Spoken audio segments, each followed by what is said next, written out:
Hello everybody and welcome to the Whiskey Dictionary. Today I'm really excited because I'm getting to talk to you about Proper 12. Now this is the new whiskey from Conor McGregor's distillery. Now I realize that a lot of you people watching this video probably have never watched this channel before, and that's totally fine. Maybe you enjoy Jack Daniels, Jim Beam, Jameson, whatever, it doesn't matter. I'm happy that you're here learning more about whiskey, and because of that I'm actually going to condense my format to try to keep this video a little shorter so that you're not just watching some guy on the internet nosing and drinking a whiskey for 20 minutes, because, you know, who wants to watch that? So anyway, what I want to talk to you guys about right now is about this resurgence of Irish whiskey in Ireland. Right now there's more distilleries trying to open than there are places to open them. And because of that, Conor McGregor became a figurehead. He was somebody that these brands really wanted to try to get get his name behind so that it could bolster their sales. But because of this, unfortunately or fortunately, Conor McGregor decided to start his own distillery. Now this takes him out of the class of people like Mila Kunis, who's a good class to be in, helping Jim Beam out, or Matthew McConaughey, who's doing stuff with Wild Turkey, and takes him more into the same class as people like Metallica, who actually took the time to start their own distillery, hire the right people to get it done, and have put out a whiskey called Blackened, which I'll be reviewing pretty soon. And now he's got this Proper 12, and let's talk a little bit about why it's called that. It's important to know that Conor McGregor wanted to do this right. He's Irish. He has a lot of, belief that Irish whiskey is good stuff and wanted to do things the proper way. So he put up the money. He hired what he considered the right people to do the job the proper way. That's where proper came from. Now the 12 is from Crumlin, Dublin. And in this case, that's postal code number 12. That's it. He was trying to pay a little homage to his childhood and kind of where he grew up, learned the things that made him the guy that he is right now. Now it's important to know that this used to be called Notorious until there was a copyright issue. But once they backed down from that, they decided to call it Proper 12.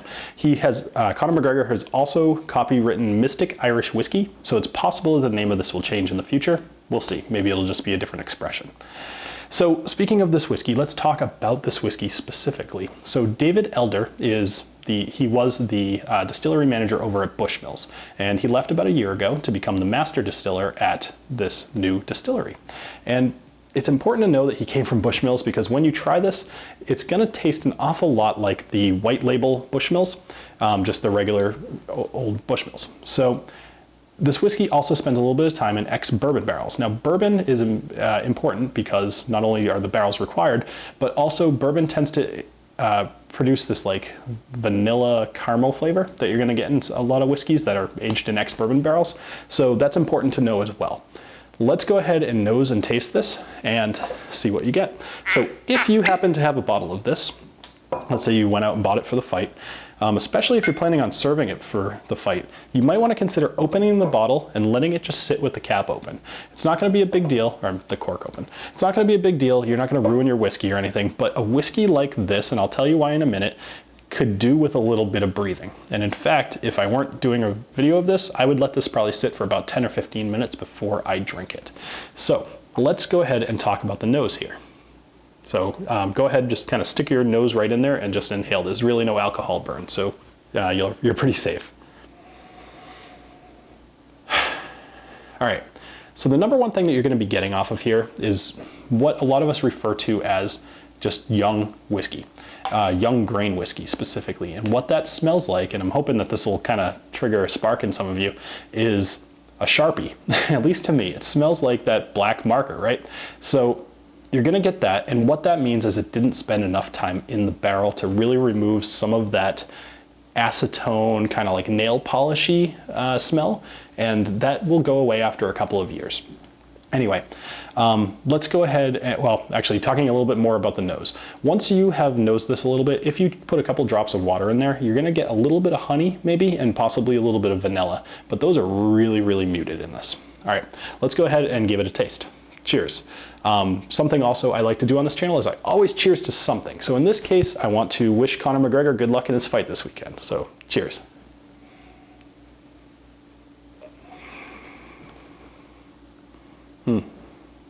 So the number one thing you're going to notice right away is that smell, that grainy smell, is prevalent right off the bat, right on the forefront of this whiskey. We refer to that as being grain heavy. So there is no alcohol burn, which is really nice. And if you were to take a little bit more time with this and let it kind of sit on the counter and mute the flavors in the nose a little bit more, you're going to pick up a little bit of the vanilla and caramel. I'm not going to say this is a complex whiskey, and more to the point, it's just kind of a little young. I would have liked to have had this taste a little bit more refined than this, but like I said, it's young. It needs to be in the barrels longer. So let me kind of go into this overview. At the very end of every one of these episodes, I give an overview of what I think about the whiskey and whether I think it's worth your money or not. Now this is anywhere between $20 and $30. I think you're more likely to find it right about 30. And it's important also to know that every case of this that's sold, $5 goes to first responder charity, up to $1 million a year, which hell yeah, that's a noble thing.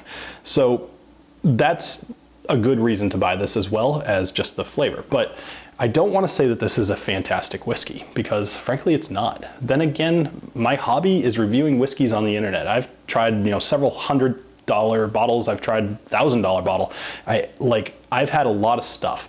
And if you want to think about what you're getting for $30, this is supposed to be a bit of a competition with Jameson, but it's unfair to say that the two are equatable, because they're not. When Conor said that he was, coming for Jameson, I don't take that to mean that when you have this right next to Jameson, the two are going to taste similar, except this one's better. What I think that is supposed to mean is that right now Jameson is number one, and he's trying to make this number one. And that's a, totally achievable goal if you give it the time to sit in the barrel.